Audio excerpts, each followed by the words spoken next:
کا قلعہ بہت بڑا، اوپر کے ایک بہت بڑے حجرے کے اندر مرحب ایک نجومی کے ساتھ بیٹھا کرتا تھا۔ اس نے ایک مرتبہ نیچے دیکھا کہ آج کوئی نیا آدمی آیا ہے۔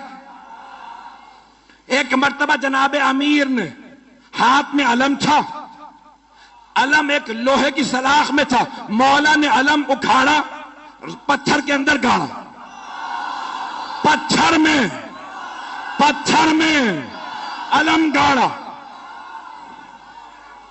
مرحب نے خاموشی سے پلٹ کے نجومی کو دیکھا کہ اب تک جو آ رہے تھے نا وہ علم پھینک کے بھاگ رہے تھے،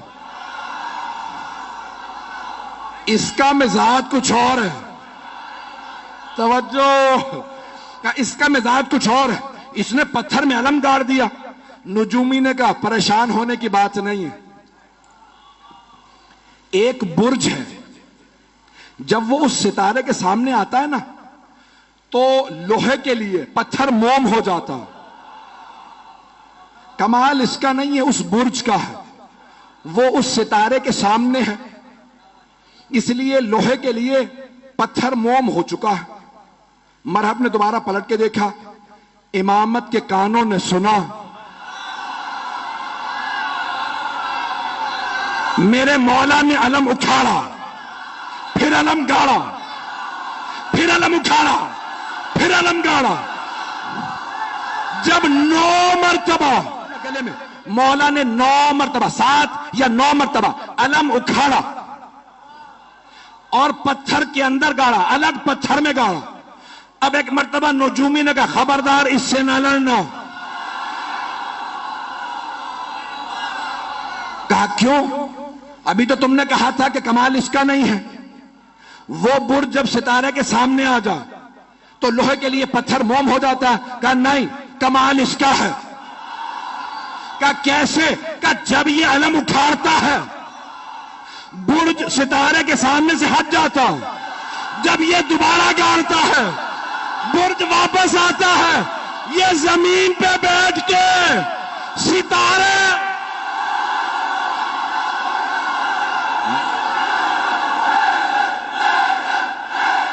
جانے کے نام جناب امیر نے ایک مرتبہ مرحبا آیا، جناب امیر نے تعارف کروایا، سمتنی امی حیدرہ، میری ماں نے میرا نام حیدر رکھا۔ ہر جنگ میں مولا نے کہا میں ہوں علی ابن ابی طالب، ہر جنگ میں کہا ابو طالب کا بیٹا علی۔ آج کہہ رہے ہیں میری ماں نے نام حیدر رکھا۔ تو علماء کہتے ہیں 2 وجہ سے، ایک تو یہ بتانا چاہتے تھے جیسا میرا بابا قابل فخر ہے ویسی میری ماں قابل فخر ہے۔ ابرار بھائی نے ربائی پڑھی تھی، ایک جملہ میں بھی کہنا چاہ رہا ہوں بھائی، یہ علی کی ولایت باپ کے خون سے نہیں آتی، ماں کے کردار سے آتی ہے۔ جانے کے نام جناب امیر نے ایک مرتبہ مرحبا آیا، تعارف کروایا میں کون ہوں۔ 2 وجہ سے، ایک کہ پتہ چل جائے ماں کا، دوسرے اس کی ماں نے اسے وصیت کی تھی،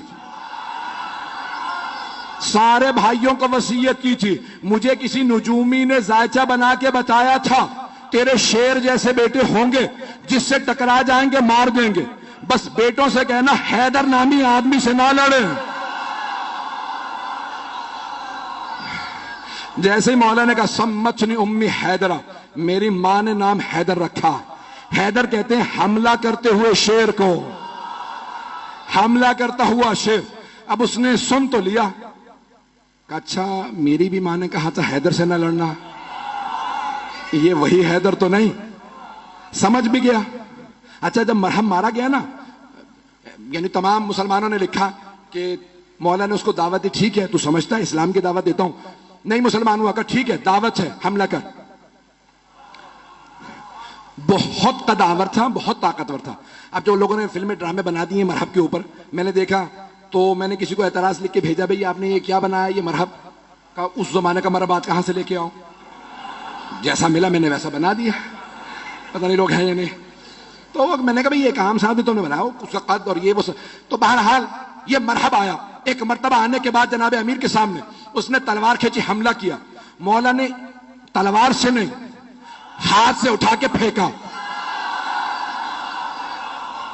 جب گر گیا نا مولا نے کہا ایک بار پھر آ جا، تاکہ وہ یہ نہ سوچے کہ بھئی شاید میں صحیح وار نہ کر سکا۔ مولا نے کہا ایک بار پھر آ جا، میں حملہ نہیں کروں گا، تو حملہ کر۔ اس نے پھر حملہ کیا، علی نے 2 انگلیوں سے اٹھا کے پھر پھینکا، کہ آخری موقع دے رہا ہوں، آ جا۔ اب مولا نے ذوالفقار کھینچی، اس نے جست لگائی، ایک مرتبہ میرے مولا نے کہا اللہ اکبر۔ اب سارے مجمع نے دیکھا بہت پھرتی سے علی کی تلوار چلی، لوگ کہنے لگے ہوا کیا؟ 2 ٹکڑے گرے۔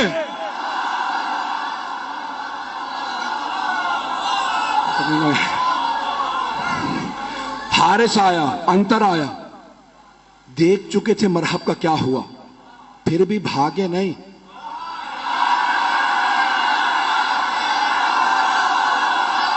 کافر تھے، یہودی تھے، لیکن غیرت مند تھے۔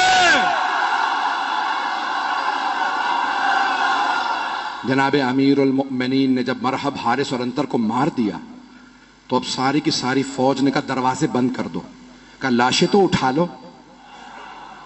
کہا اس شیر کے سامنے سے لاشیں کون اٹھا کے لائے ہیں؟ انہوں نے دروازہ بند کیا۔ اب بیچ میں نے کہا نا کھائی تھی، گہری کھائی تھی۔ جناب سلمان کہتے ہیں کہ میں نے دیکھا علی آگے بڑھے، خیبر کے در میں ہاتھ ڈالا اور اسے ایک ہاتھ سے اکھاڑا، اکھاڑنے کے بعد کھائی کے اس پار آئے، صحابہ سے کہا سوار ہو جاؤ میں پہنچا دوں۔ توجہ، نعرہ نہیں آئے گا۔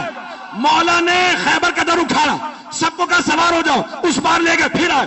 جناب سلمان کہتے ہیں تعجب مجھے اس پہ نہیں تھا کہ علی نے خیبر کا در اکھاڑ لیا تھا، تعجب اس پہ تھا کہ جب علی آ جا رہے تھے علی کے پاؤں زمین پہ